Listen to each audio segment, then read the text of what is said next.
live. Hey, Bill. Why are we whispering? Because during the time off, I was taking some classes.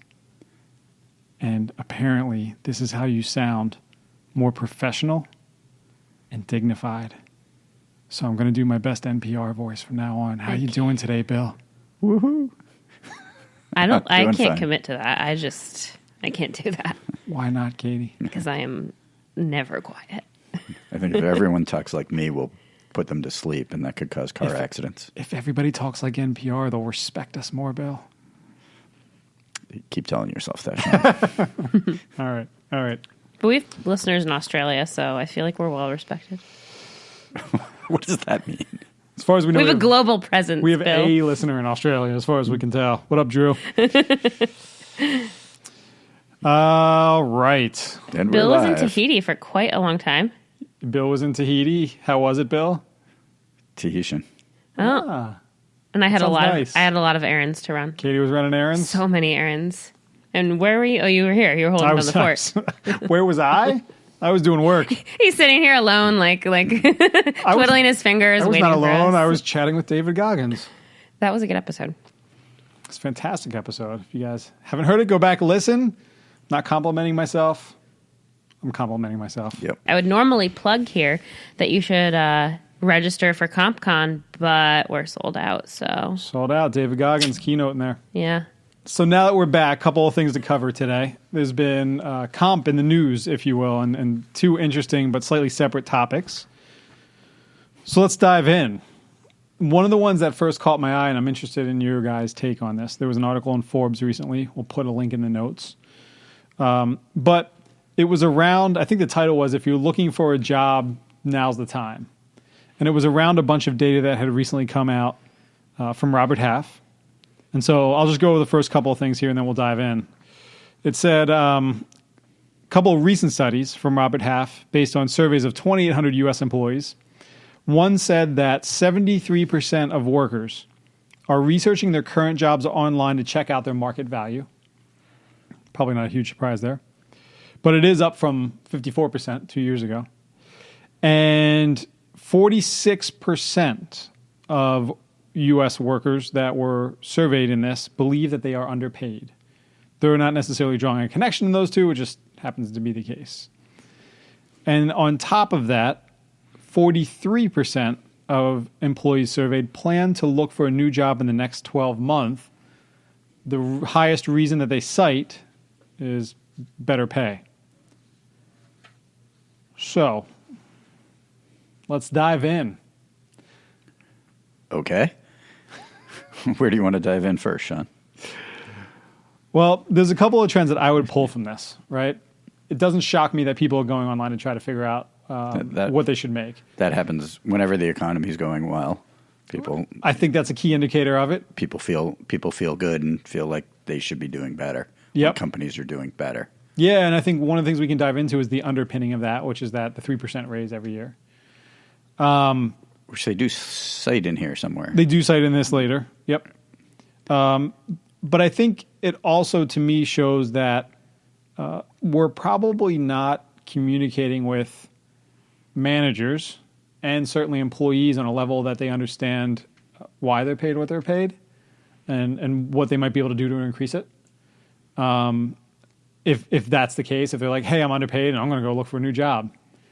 Right. So I see that. And the other thing I see is maybe talk about some modernizing of our comp philosophies a little bit. What do you see, William? I see a bunch of things. I was going to jump into the other pool regarding the 47%, 46%. 46%. Think they're 46% that believe they're underpaid. And just put my little stake in the ground as for those of you that deal with surveys a lot and salary structures a lot, a lot of companies target the median, which if everyone believed they were equal in a job, half of the people would be paid below the median and half would be paid above the median. Sure. So 46% of people thinking they're underpaid is not shocking. It's not good, but it's sort of, you kind of expect people to think that. And It just sounds like a shocking stat if you don't understand the industry. right. And then, I would say that the other 54% probably don't think they're Overpaid. way overpaid. They Right. think they're paid fairly. That's just general human nature. Sure. And I think that's another opportunity for good communication is when you're, what people think they should be paid and what they are paid are sometimes different. And it's, the classic boss's view of what you do and what you do well, what you do poorly versus your view of what you do well and whether or not there is anything you do poorly. That's It sounds like that's you're a disconnect. psychoanalyzing me, Bill. No, I think that's Sure. right. I think that's, to me, that would speak to, look, these questions almost always come to a manager first, right? So they If anyone. True, right? There's a lot that's probably passive or quiet out there, right? Right. If they believe they're underpaid and they go and research it and they want to bring that in and have that conversation, they're going to go to their manager first. They're not going to go to compensation Correct. or HR or whatever, most likely. Right. So that's your opportunity to equip that manager to explain why they're paid what they're paid and say, look, maybe, for example, this is the job you're in. Here's the range for that. Yep, you're at the lower end of that range. You want to know why? Well, you don't have the experience. You don't have the certifications. You don't have the education, whatever. These are all things that you can upgrade, and that'll push you up to the higher end of this, right? Or if you get promoted, then that'll push you into a different range, right? There's all these kind of talks, but I bet most managers, when they're confronted with that issue, are saying, hey, you should probably go talk to HR. Right. That's easier. How can I pass the buck on this as quickly as possible? Right. And I think that the manager should be more proactive on this issue because I think you Agreed. described a good scenario of an employee, sitting around thinking things are going well. I wonder what I'm worth in the market. You go out and look, and when you see a discrepancy, which, again, individual employees are not the best market pricers, and so they tend to pick jobs that are perhaps more higher Aspirational. level. Well, they tend to underestimate the importance of all the words, each of the words in the job description. And so, Or they're not even looking, if they're just Right. looking at those crowdsourced data sites, you could be looking at, account manager at a high growth Right. tech company that, you know what I mean? Like something that's totally different than the job you're in. Correct. Where the market is naturally just higher. So and they are looking with an eye towards a bigger number. Whatever 'Cause Yeah. that number's largest. That's yeah, what they for want sure. to find. Yeah. And so they're sort of not doing the greatest job, not their fault, but not doing the greatest job of finding a good match for their job or for the pay market that they're in. Mm-hmm. And to the extent that the dollar value of that job is higher than what they're getting paid, the higher it is, the more upset the employee gets. Right. And the more upset the employee is, back to psychoanalyzing Sean, or psychoanalyzing Sean.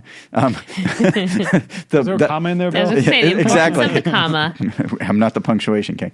So the bigger the gap, the more upset the employee is. The more upset the employee is, the more likely he or she is to go outside Yeah. to resolve the problem than going inside.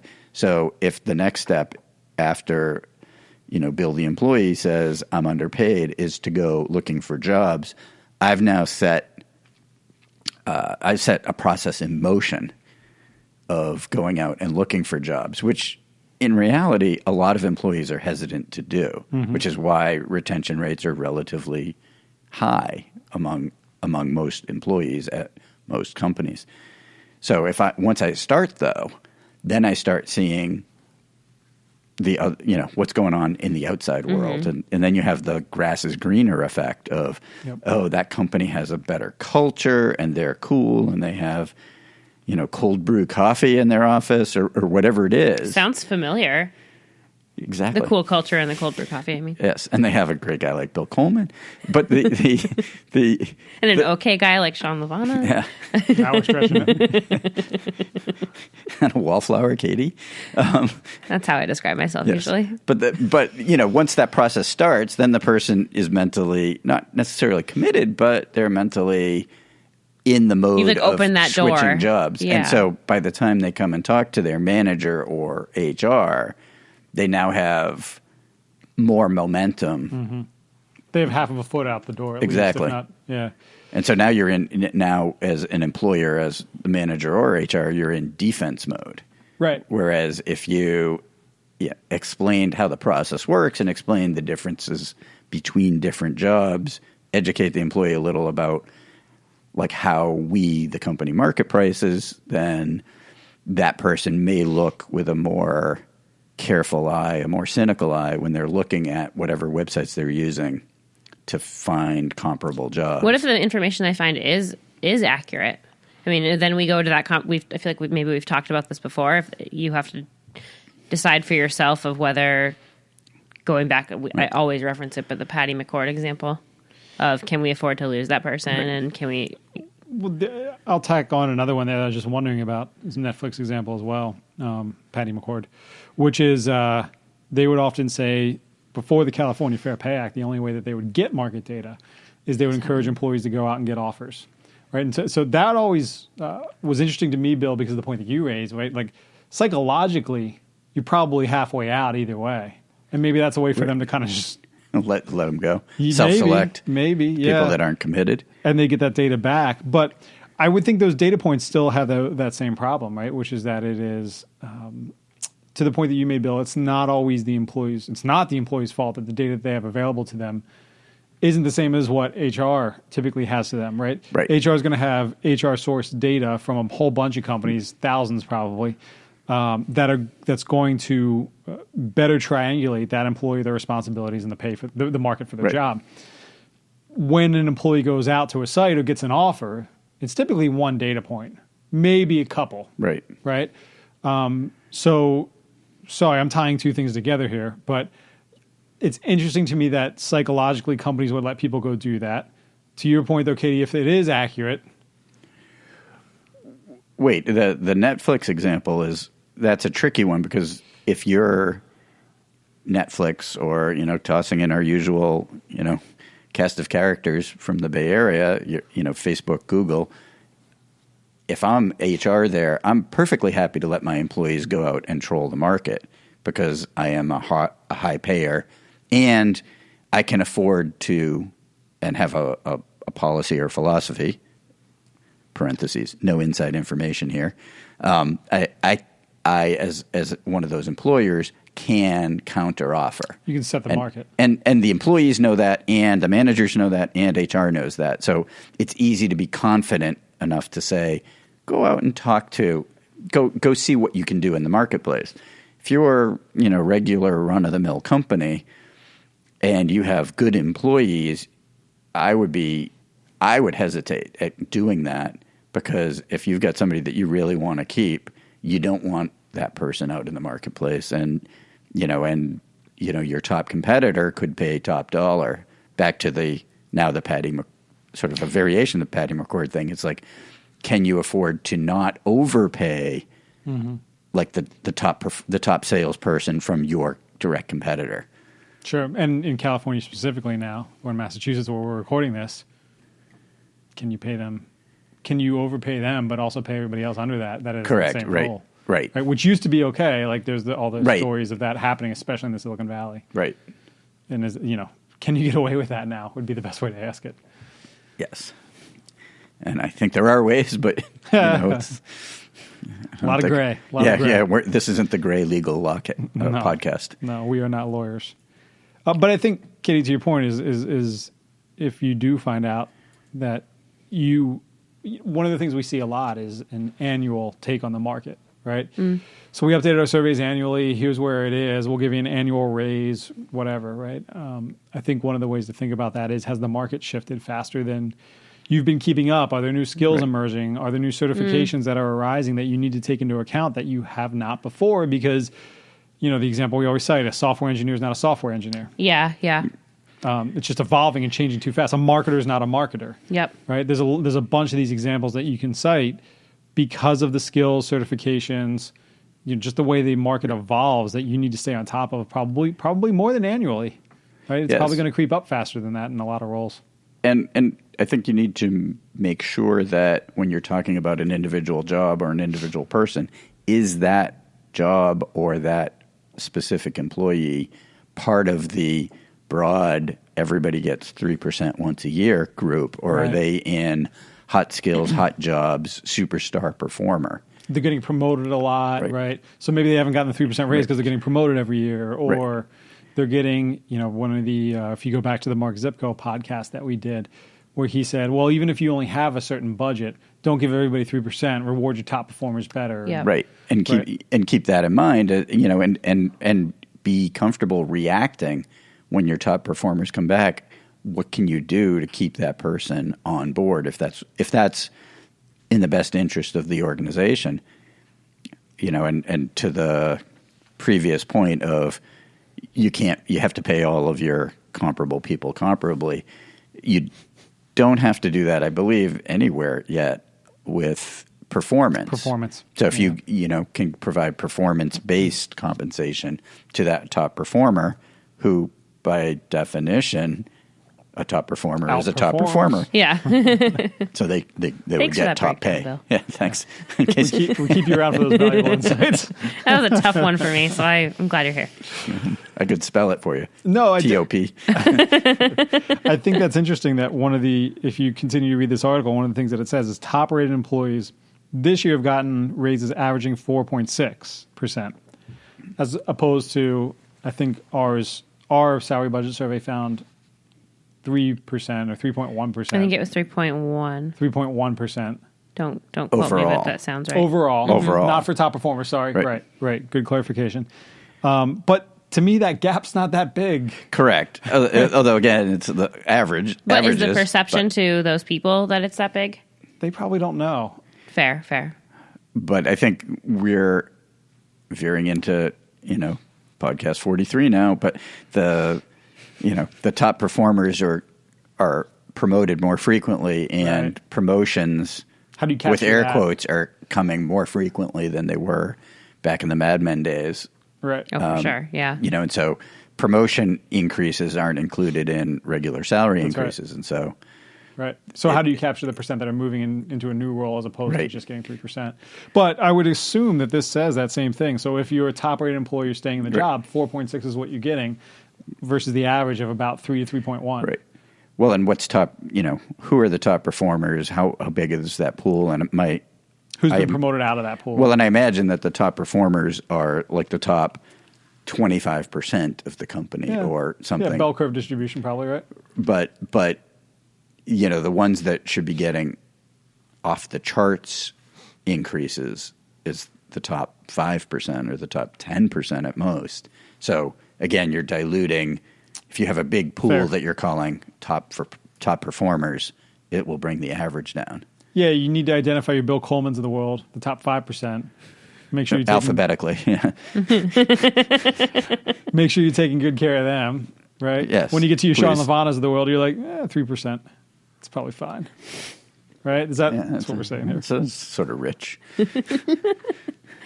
But yes, your point is correct. I'm glad we get all this on tape, Bill. Glad we get all this on tape. It's going to look great in the lawsuit. You said it, not me. Sean's just actually using Comp and Coffee to build a case. It's taking me this long, and I finally got him to admit it. I'm out. I do think one of the interesting trends here, though, and this goes outside of the article, that we're not seeing is at least in the U.S., but I think this probably goes for a lot worldwide, we are at a point of record profits. Right? And there's a whole Yes. bunch of different reasons that that's happened. And I know we've had this talk before, Bill, that doesn't often translate to workers because companies would be worried about the long-term. You're when you give somebody a raise, it's permanent. You're always going to Yes. have to pay them that and then probably more. As opposed to if you do incentives or some kind of reward for a good year, that can go away next year. right? But is that the only reason why you think we haven't seen that translate to worker increases yet? Or is it that we were talking about like a lot of people getting promoted and that's not being captured in these kind of surveys? Or something else? My guess is that there's going to be a lot of talk about this as a political issue in the upcoming debates. And you hear rumblings of it from the sort of further left of the Democrats talking about, the gap between CEO pay and average worker pay and the profits, and the people who share in the profits are the top of the organization, who are moving faster than, whose income is moving much faster than the people at the middle or the bottom. Right, who typically don't have any job security either, but does not make the argument for their pay. But I think you heard that same thing from the other side, actually, in the 2016 election, right? Did we? Maybe not in that same way, but that's one of the reasons why Trump is credited with winning, was tapping into that. You feel like the economy no longer represents you. The average worker. Yeah, Correct. exactly. Okay, exactly. yes. So I think there's a similar trend there. So you see both sides tackling this in different ways. Right. And and there are different debates for, the pros and cons. But your point, which I've not forgotten, is correct. Which one? It was only one of them. It doesn't trickle down to the regular employees because companies are worried about what about next year. Right. They don't want to set a precedent. And I think the way you said it, I would clarify a little bit. It's employers don't want to give big raises because once you give a raise, you can't take it back. Right. The can't is not a legal constraint. It's just a practical one. Is that companies are hugely hesitant to lower somebody's salary once they've raised it. And you don't want to go back, which is why you want to use spot bonuses or incentives or other things. And that also ties into why companies don't like to pay the same bonus amount every year, because if it's predictable, it feels like an entitlement. And then you have a bad year and you cut your bonuses in half or, drop them to zero, people freak out because they've already spent all the money, mentally spent it. It's probably one of those ways that ties the performance bonuses or company performance or worker performance bonuses is one of those ways that probably ties them in more to the results of the company as well, right? Yes. You want people tied and you want them to understand. Right. But you want them to feel that it is variable pay. Right. All right. So one of the other things while we're talking about pay that came up this week was another article, which this is an interesting strategy. So I'll just read the first paragraph of it. As U.S. wages stagnate, unemployment remains low.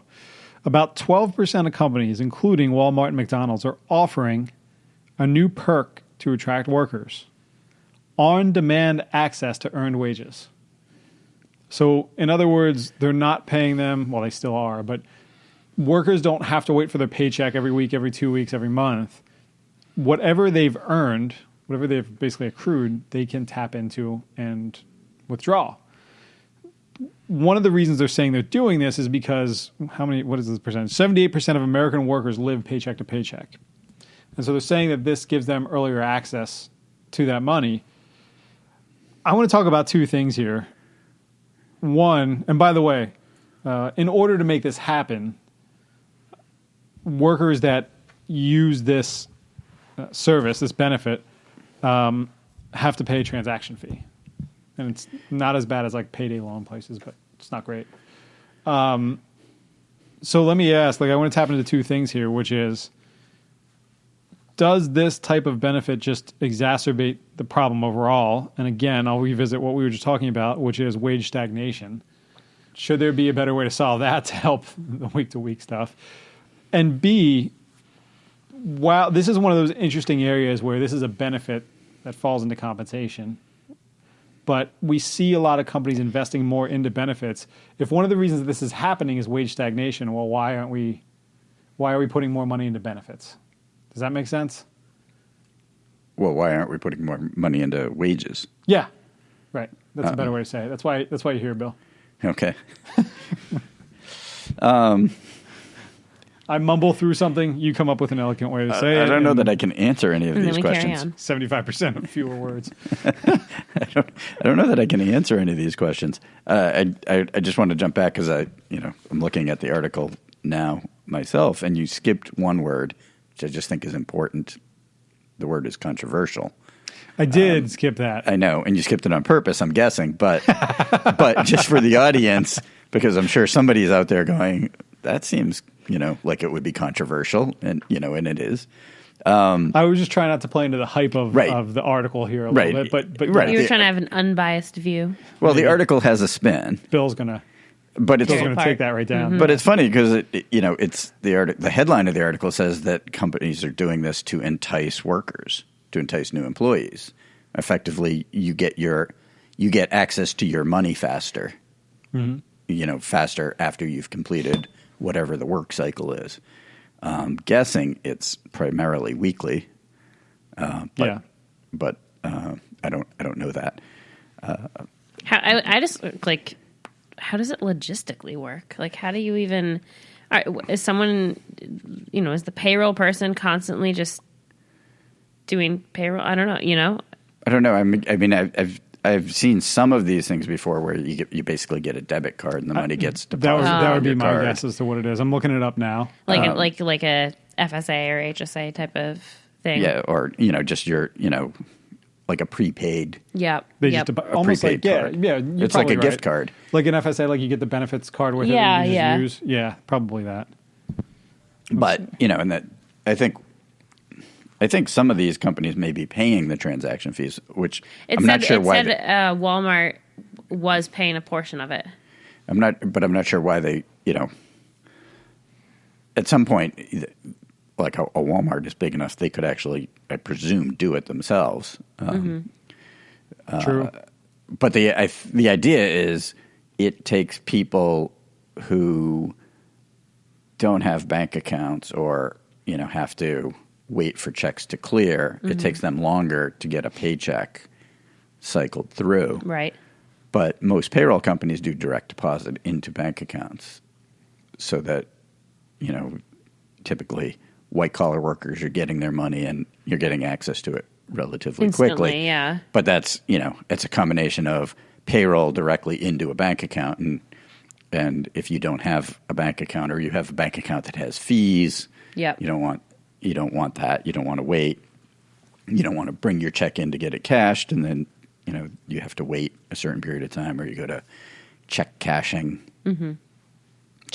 businesses, which charge huge percentages.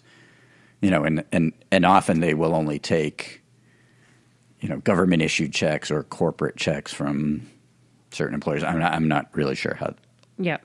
how that works. But I also sort of question, this is a little bit of the mathematician in me.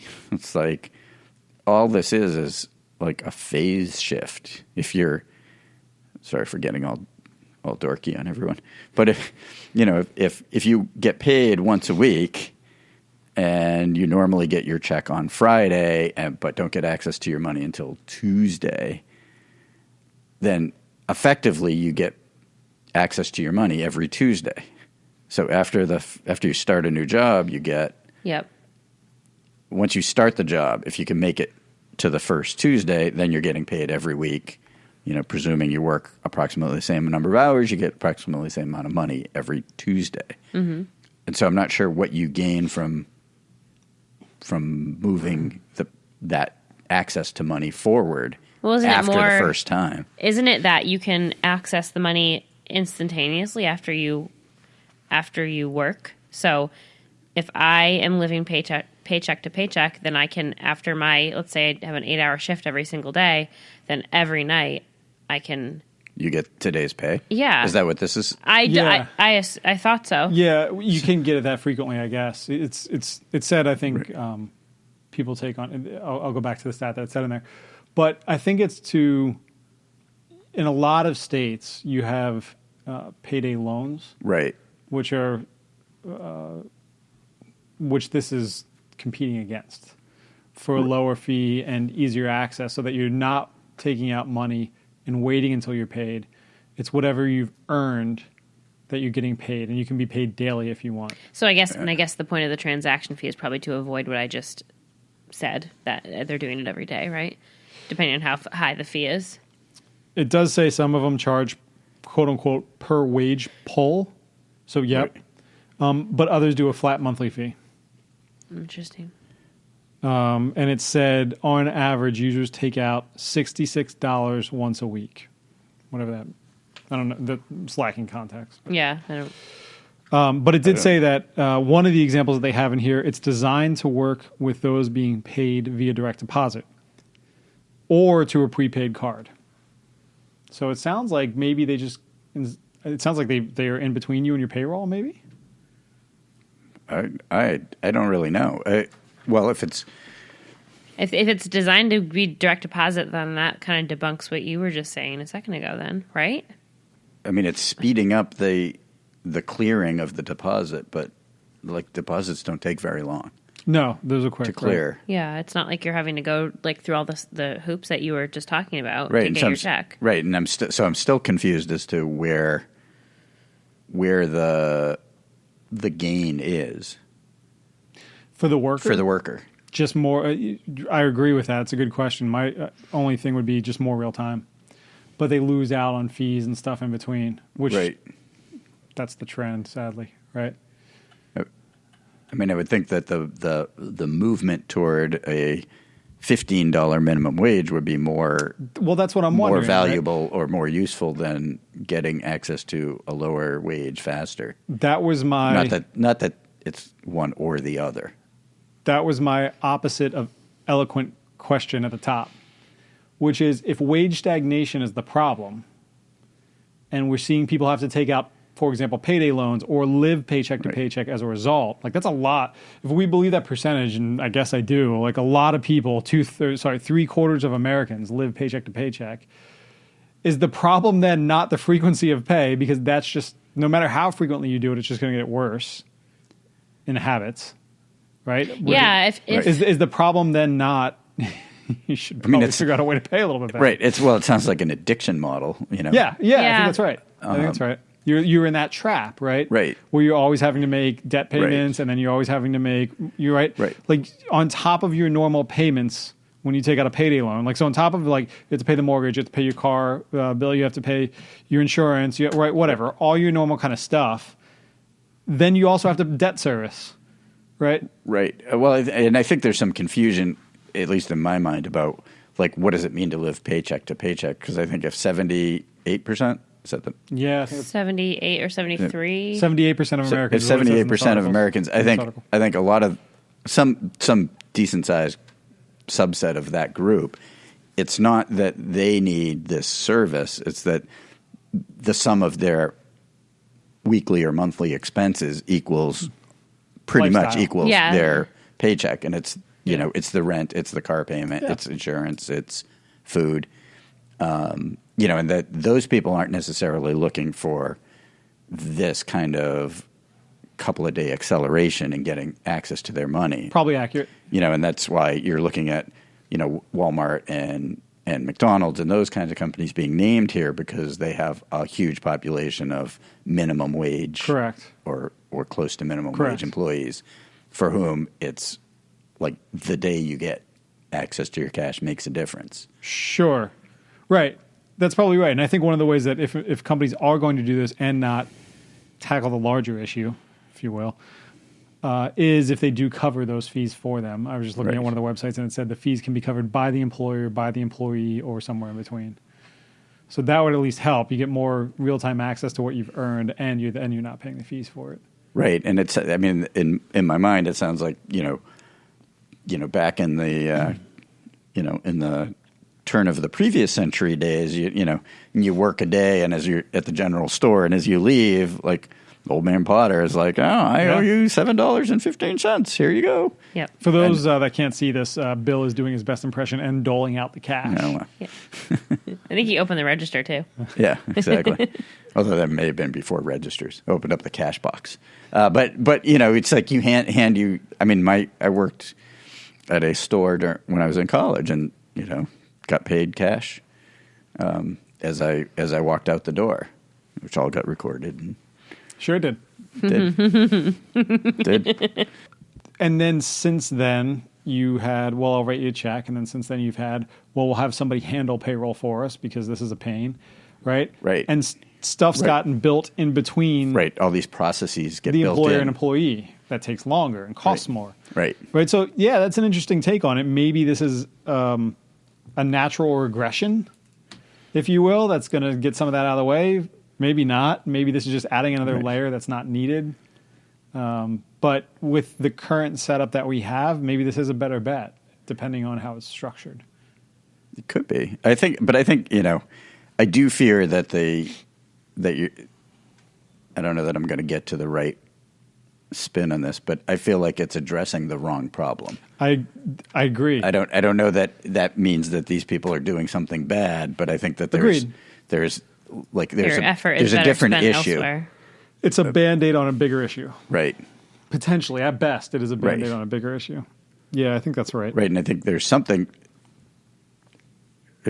troubling if it's true that people are changing jobs for this accelerated access to their daily, weekly pay.